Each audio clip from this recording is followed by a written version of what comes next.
একটা নিউজ দেখলাম গো, ডিপ জলের নাম শুনছেন আপনারা? এই খলনায়ক ডিপ জল ওর দুই বোন কান দিচ্ছে, দুই তিনটে বোন আছে নাকি, তারা কান্নাকাটি করে বলতেছে আমাদের ভাই খল অভিনেতা মনোয়ার হোসেন ডিপ জল আমাদেরকে বাপের সম্পত্তি বুঝে দেয়নি। এজন্য তারা আন্দোলন করতেছে, সাংবাদিক সম্মেলন করে তারা কান্নাকাটি করতেছে। সোশ্যাল মিডিয়াতে দেখলাম ও ওর বোনেরা বলতেছে ও যেরকম খল অভিনেতা ভিলেন আমাদের সাথে ভিলেনি করছে, আমাদের বাবার পৈতৃক সম্পত্তি এখনো বুঝে দেয়নি। 200 বিঘার উপরে নাকি জমি সব ডিপ জল একাই খাচ্ছে।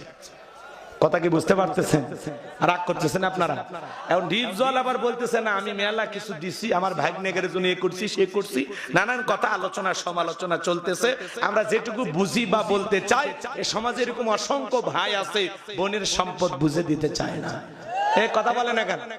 সেটা শুধু ডিপ জল না, এরকম বহু ডিপ জল এই এলাকাতে আছে। কে চাচা কথা ঠিক আছে? বোনের হক বুঝে দেয় না, আছে না? না খালি খল অভিনেতা ডিপ জল না, পাড়ায় পাড়ায় ডিপ জল আছে যে বোনের সম্পদ বুঝে দেয় না, আছে না? না বাপের আগে সম্পত্তি বুঝে দে। ডিপ জল বলতেছে ভাগ্নের উপকার, ভাগ্নের চিন্তা পরে, আগে বোন যে হকটা পাবি ওইটাকে বুঝে দাও। কি কম বাপের সম্পত্তির মধ্যে বোনের হক আছে না? না বোন পাবে না, তা আপনার বোনের হকটা আপনি বুঝে দেন। যদি কোনো কারণে ভাই মরে যায়, ভাতিদের হক নষ্ট করে, এরকম ডিপ জল মার্কা চাচা আছে না? নাই রাগ করতেছে? আরে সমাজ খল অভিনেতা আজকে তার নামে প্রত্যেকটা চ্যানেলে নিউজ হচ্ছে যে বোনের সম্পত্তি বুঝিয়ে দিচ্ছে না ডিপ জল। আজকে সমাজে এগুলো চলতেছে। এজন্য বলতেছি বাজান, আপনার বোনের সম্পদের হক আপনি বুঝে দেবেন। পারবেন তো ইনশাআল্লাহ? এই পৃথিবীর জমিনে আপনার নামাজ রোজায় ত্রুটি থাকলে আল্লাহ মাফ করে দিতে পারে, এটা আল্লাহর হক।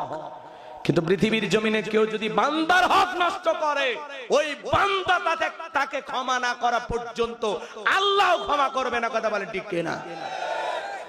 এজন্য আপনার বোনের হক আপনি নষ্ট করেছেন, আপনার বোন আপনাকে মাফ না করে দিলে কিয়ামতে আপনাকে বাঁচানোর আর কেউ নাই। এই কথা বলেন ঠিক কিনা? এই জন্য যার যতটুকু হক, অনেক বাবা আছেন বড় ছেলেকে বেশি দেয়, ছোট ছেলেকে কম দেয়, হকের মধ্যে কম বেশি করে।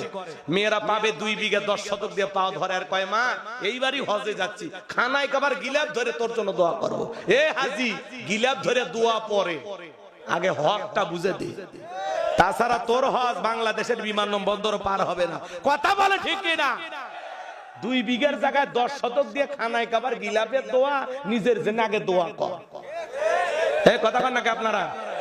অনেক গরিব হাজি আছে না, 3 বার হজ করে আসে জমির আল ঠেলে, আছে না? নাই 5 ওয়াক্ত নামাজ পড়ে তাসবিহ ঠেলে, আবার নতুন বাজারে ডয়ার খুলে বসে থাকে সুদের টাকা তোলার জন্য। এই সুবহানাল্লাহর দাম আছে, এই সিজদার দাম আছে।